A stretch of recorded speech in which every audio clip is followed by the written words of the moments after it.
अस्सलाम वालेकुम, I am doctor Lukman और आप देख रहे हैं मेरा यूट्यूब चैनल स्ट्रॉन्ग मेडिकोस। तो आज हम एक न्यू इमरजेंसी को डिस्कस करेंगे कि किस तरह से इसको मैनेज किया जाता है।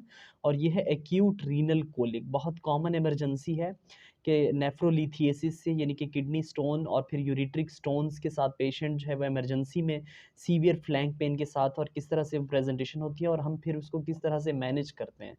तो चलिए स्टार्ट करते हैं कि जिस तरह से हम कॉल अटेंड करते हैं। माई पेशेंट एक्स वाई जी, जो भी उसका नाम है, एज जो भी उसकी एज है हम यहाँ मेंशन करेंगे। कोमॉर्बिड्स अगर उसे हाइपरटेंशन या फिर डायबिटीज़ मेलेटस या एस्थमा या कोई भी अगर कोमॉर्बिड है तो वो मेंशन करेंगे। Presented in the emergency department with the complain of. अब कंप्लेन क्या होती है यूजुअली पेशेंट की कंप्लेन होती है उसकी फ्लैंक पेन की, ठीक है, वो लंबार साइड पे पेन की कंप्लेन कर रहा है। अब हम मेंशन इस तरह से करते हैं कि राइट साइडेड फ्लैंक पेन या फिर लेफ्ट साइडेड फ्लैंक पेन, जो भी उस साइड पे हो रहा है। उसके साथ नौजिया या वॉमिटिंग की कंप्लेन करता है पेशेंट यूजुअली, ठीक है, नौजिया या वॉमिटिंग के साथ प्रेजेंट करता है।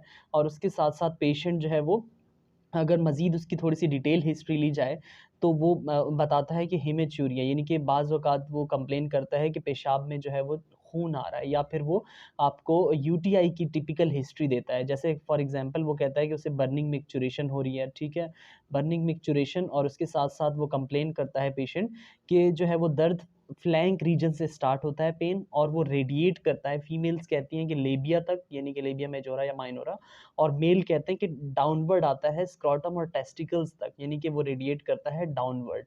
इस तरह की भी कंप्लेन के साथ आ सकते हैं। फ्री यूरिनरी अर्जेंसी या फ्रीक्वेंसी, के पेशाब जो है वो रुक रुक के आ रहा है, ठीक है, वॉशरूम में जाते हैं लेकिन वहाँ जब जाके बैठते हैं और पेशाब जो है वो नहीं आता, या फिर पेशाब की क्वांटिटी कम हो गई है, ठीक है, डिक्रीज़ फ्रीक्वेंसी हो गई है, या बहुत ज़्यादा फ्रीक्वेंटली आ रहा है, या डार्क कलर का यूरिन आ रहा है। तो ये मल्टीपल चीज़ें हैं। और बाज़ औक़ात कुछ पेशेंट्स तो खुद कह देते हैं कि उनको 1-2 स्टोन पास हुआ है और अब पेन हो रहा है। तो डार्क कलर यूरिन, ये जो है डिफरेंट प्रेज़ेंटेशन है। और बाज़ औक़ात पेशेंट इन सारी कंप्लेंट के साथ-साथ फ़ीवर भी हो रहा होता है। और ये क्या होता है, जब सुपरएडेड बैक्टीरियल इन्फेक्शन या सुपरएडेड यूटीआई साथ हुआ होता है अलॉन्ग विद द स्टोन, तो ये प्रेज़ेंटेशन हो सकती है, ठीक है। तो कई तरीकों से प्रेज़ेंट करता है।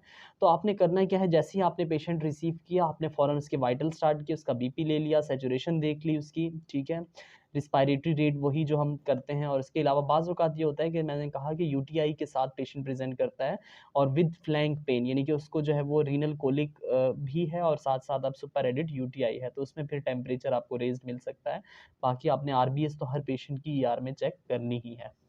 अब आपने जैसे ही जो है वो हिस्ट्री टिपिकल आपको सारी उसकी जो है वो प्रेजेंटेशन टिपिकल मिल रही है, आपने उसे क्या करना है, सिम्पटोमेटिक यूजुअली हम ट्रीट कर रहे होते हैं। आपने क्या करना है, फ्लैंक पेन के लिए क्या करना है, पेन को रिलीव करने के लिए, अगर तो पेन जो है सिर्फ और सिर्फ फ्लैंक रीजन में है और कहीं रेडिएट नहीं कर रहा, नॉन स्पाज्मोटिक पेन है, यानी कि वो इस तरह से कह सकता है कि डल सा पेन है और एक ही जगह पे है, यहाँ से कहीं भी नहीं जा रहा, सिर्फ और सिर्फ फ्लैंक या लंबर रीजन के अंदर है, तो फिर ऐसी सूरत में आपने उसे जो है वो एनसेड्स का ट्रायल देना होता है। आप स्टार्ट लेते हैं, यानी कि इंजेक्शन आप उसे दे सकते हैं डाइक्लो, ठीक है, आप उसे इंट्रामस्कुलर या इंट्राग्लूटियल, ठीक है, उसको जो है वो स्टैट दे सकते हैं। और इससे ये होता है कि अगर सीवियरिटी पेन की इतनी ज़्यादा नहीं है, पेशेंट जो है वो कोप कर रहा है, फेस कर रहा है पेन को और बर्दाश्त कर रहा है, तो आप डाइक्लो से ट्रायल दे सकते हैं, ठीक है। इससे ये होता है काफ़ी पेशेंट्स इंप्रूव भी हो जाते हैं उनका पेन।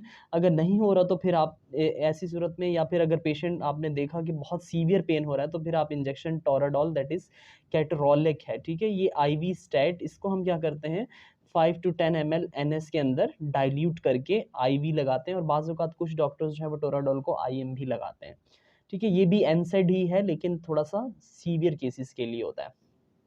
ये तो हो गया कि अगर पेन जो है वो सिर्फ़ और सिर्फ़ फ्लैंक के अंदर है, वहाँ से कहीं भी रेडिएट नहीं कर रहा, यानी कि अगर इसका मतलब है कि स्टोन किडनी के अंदर ही पड़े हुए हैं, अभी वो कहीं और नहीं है।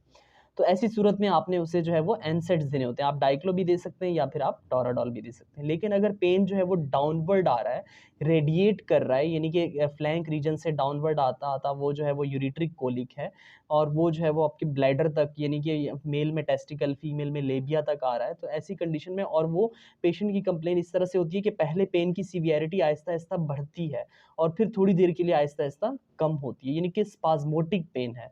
तो ऐसी कंडीशन में अगर स्पाज़्मोटिक पेन है तो आपने क्या करना है, उसे नोस्पा इंजेक्शन, नोस्पा दैट इज़ ड्रोटावेरिन, आपने उससे जो है वो क्या करना है, नोस्पा को आईवी स्टैट देना है। 40 mg की प्रिपरेशन में ये आता है, तो आपने इंजेक्शन नोस्पा आईवी स्टैट देना है स्पाज्मोटिक पेन में। ये उस कंडीशन में जब पेन रेडिएट कर रहा है और स्पाज्मोटिक पेन है। उसके अलावा अगर पेशेंट यूजुअली ये पेशेंट जो है वो प्रेजेंट कर रहे होते हैं नोजिया या वॉमिटिंग की कंप्लेन करते हैं, तो आपने इंजेक्शन उसको क्या देना है, मेटोकोलॉन देना होता है, ठीक है, 10 mg/2 ml में आता है। ये आपने आईवी स्टैट देना होता है फॉर नोजिया या फिर वॉमिटिंग में, that is metoclopramide D2 receptor blocker है ये, ठीक है। आपने सिम्टम्स को पेशेंट के रिलीफ करना होता है।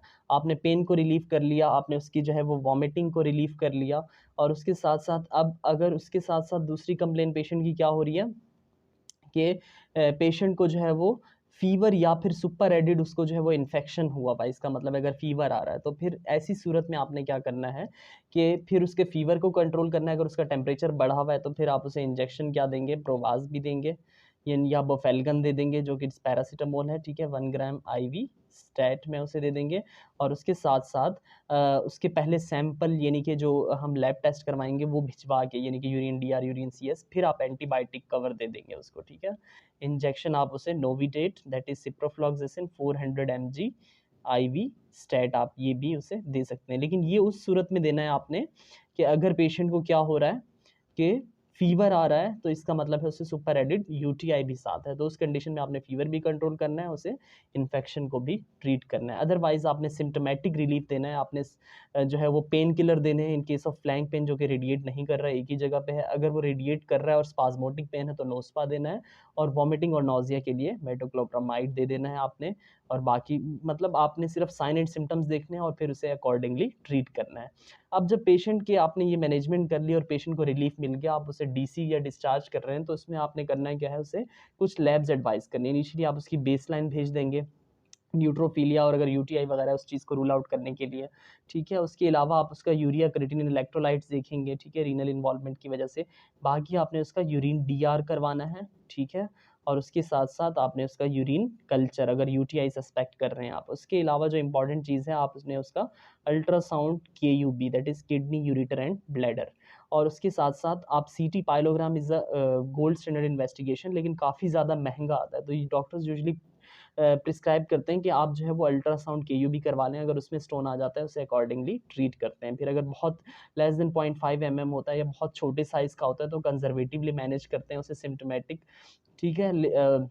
लेकिन अगर वो काफ़ी बड़े साइज़ का होता है स्टोन, तो फिर उसके जो है वो डिफरेंट ऑप्शंस जो है वो लिथोट्रिप्सी वगैरह और डिफरेंट ऑप्शंस फिर यूज़ करके उसे ट्रीट करते हैं। तो ये था कि अगर पेशेंट एक्यूट रीनल कोलिक के साथ हम या सेकेंडरी टू नेफ्रोलिथियासिस अगर आता है तो हम उसे ER में कैसे मैनेज करते हैं। Thank you so much for watching this video.